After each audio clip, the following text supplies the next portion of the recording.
ಮಂಜು ಅಂತ ಪ್ರತಿಯೊಂದು ಮಾಧ್ಯಮಗಳಲ್ಲಿ ಇವ್ರ ಸಮಸ್ಯೆನ ತಗೊಂಡೋಗಿ ಅವ್ರ ಪ್ರಚಾರಕ್ಕೆ ಬೇಕಂತ ರೀತಿಯಲ್ಲಿ ಹೆಚ್ಚಿನ ಸಂಖ್ಯೆಯಲ್ಲಿ ವೈರಲ್ ಮಾಡ್ಕೊಳ್ಳುವಂತ ಕೆಲಸ ಮಾಡ್ತಾ ಇದ್ರು. ಬಟ್ ಇವರಿಬ್ಬರ ಜಗಳದಲ್ಲಿ ಮಕ್ಳು ಬಡವರಾಗಬಾರ್ದು, ಮಕ್ಳು ಅನಾಥರಾಗಬಾರ್ದು ಅಂತ ಒಂದೇ ಒಂದು ಕಾರಣಕ್ಕೆ ಏನ್ ರೀಸೆಂಟ್ ಆಗಿ ಮಂಜು ಅವರು ಒಂದು ವಿಡಿಯೋ ಮಾಡಿ ವೈರಲ್ ಆಗಿದೆ, ನನ್ ಮಕ್ಕಳನ್ನ ಕೊಡಿಸ್ಬಿಡಿ ಅಂತ.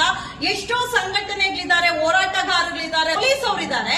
ಯಾರು ಸಹ ಈ ಮಕ್ಕಳನ್ನ ಗಂಡ ಹೆಂಡತಿನ ಒಂದು ಮಾಡುವಂತ ಕೆಲಸ, ಇವಳೇನ್ ಒಳ್ಳೆ ಕೆಲಸ ಮಾಡಿದಾಳಲ್ಲ, ಇವಳು ತಪ್ಪು ಕೆಲಸ ಮಾಡಿದಾಳೆ, ಇವನು ತಪ್ಪು ಕೆಲಸ ಮಾಡಿದ್ದಾರೆ. ಬಟ್ ಇವರಿಬ್ಬರಿಂದ ಮಕ್ಕಳ ಬಲಿ ಆಗುವಂತದ್ದು ಮಾಡಬಾರ್ದು ಅಂತ ಯಾರಾದ್ರೂ ಒಬ್ರು ಜವಾಬ್ದಾರಿ ತಗೊಂಡು ಇವ್ರನ್ನ ಒಂದು ಮಾಡುವಂತ ಕೆಲಸ ಮಾಡಿದಾರ? ಯಾರು ಮಾಡಿಲ್ಲ.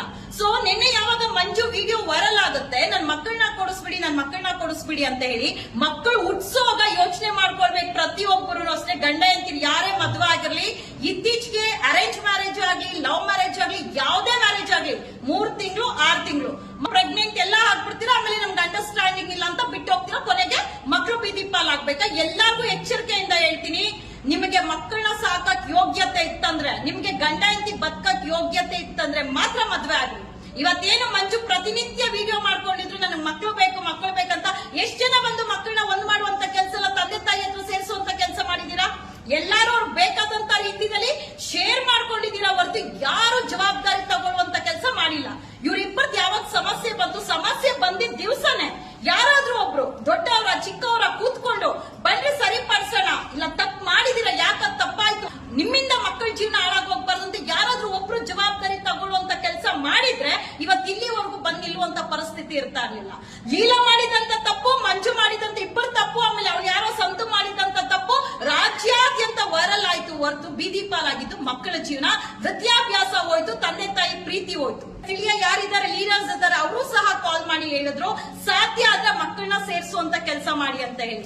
ನಾನ್ ಲೀಲಾ ಕಾಲ್ ಮಾಡಿದೆ, ಮಕ್ಕಳು ಗಂಡ್ ಮಕ್ಳು ತಂದೆ ಹತ್ರ ಇರ್ಲಿ, ಹೆಣ್ಮಕ್ಳು ನಿನ್ನ ಹತ್ರ ಇಟ್ಕೋ, ಮಕ್ಕಳು ನಿಮ್ಮಿಬ್ಬರ ಜಗಳಕ್ಕೆ ಮಕ್ಕಳು ಅನಾಥ ಆಗ್ಬಾರ್ದು ಅಂತ ಹೇಳಿ ಇವತ್ತು ಮಕ್ಕಳನ್ನ ಇಬ್ಬರು ಗಂಡ್ ಮಕ್ಕಳನ್ನು ಮಂಜು ಜೊತೆ ಕಳಿಸ್ಕೊಡ್ತೀನಿ. ಅದ್ರಲ್ಲಿ ಮಕ್ಕಳಿಗೆ ತಂದೆ ತಾಯಿ ಮಂಜು ಲೀಲಾನೆ, ಈ 3 ಜನ ಮಕ್ಕಳೇನಿದ್ದಾರೆ, 3 ಜನ ಮಕ್ಕಳಿಗೆ ಅಪ್ಪ ಅಮ್ಮ ಲೀಲಾ ಮತ್ತೆ ಮಂಜುನೆ.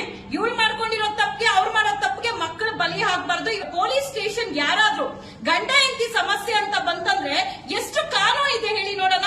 ಹೆಂಡತಿ ಇದ್ದು ಮತ್ತೊಂದು ಮದ್ವೆ ಆಗೋದು ಲೀಗಲಿ ಅಫೆನ್ಸ್, ಅದು ಅದಕ್ಕಂತ ಸೆಕ್ಷನ್ಸ್ ಇದೆ. ಯಾಕದನ್ನ ಯಾರು ಉಪಯೋಗಿಸ್ಕೊಳ್ಳೋದಿಲ್ಲ? ಇವತ್ತು ಪೊಲೀಸ್ ಠಾಣೆಯಲ್ಲಿ ಕರೆಕ್ಟ್ ಆಗಿ ಯಾವಾಗ ಅವ್ರು ಬಂದಿದ್ದಂತ ಸ್ಟೇಜ್ ಅಲ್ಲಿ, ಪ್ರೈಮರಿ ಸ್ಟೇಜ್ ಅಲ್ಲೇ ನೀವು ಆಕ್ಷನ್ ತಗೊಂಡಿದ್ರೆ ಬೀದಿಗೆ ಅಕ್ರಮ ಸಂಬಂಧದಿಂದ ಎಣಗಳು ಬೀಳ್ತಾ ಇರ್ಲಿಲ್ಲ, ಗಂಡ ಹೆಂಡತಿ ದೂರ ಆಗ್ತಾ ಇರ್ಲಿಲ್ಲ, ಫ್ಯಾಮಿಲಿ ಕೋರ್ಟ್ ಮುಂದೆ ಸಾವಿರಾರು ಜನ ನಿಲ್ತಾ ಇರ್ಲಿಲ್ಲ. ಕಾನೂನು ಇದ್ರೇನು ಸಹ ಅದನ್ನ ಉಪಯೋಗಿಸ್ಕೊಳ್ಳುವಂತ ಕೆಲಸ ಪೊಲೀಸ್ ಅವ್ರು ಮಾಡ್ತಾರೆ. ಯಾಕೆ ಹೇಳಿ? ನಿಮ್ಮಲ್ಲೇ ಅಕ್ರಮ ಸಂಬಂಧಗಳು, ನಿಮ್ಮಲ್ಲೇ ಎರಡೆರಡು ಮದುವೆಗಳಿರುತ್ತೆ. ಇನ್ನು ಇದನ್ನ ಸಮಸ್ಯೆ ಬಗೆಹರಿಸ್ಕೊಳ್ಳಕ್ಕೆ ಯಾವ ಒಂದು ಸಂಘಟನೆಗಳು ಬರಲ್ಲ, ಕಾರಣ ಅವರಲ್ಲೇ ಇರುತ್ತೆ ಅಫೇರ್ಸ್. ಇನ್ನೆಲ್ಲಿ ಬರ್ತಾರೆ?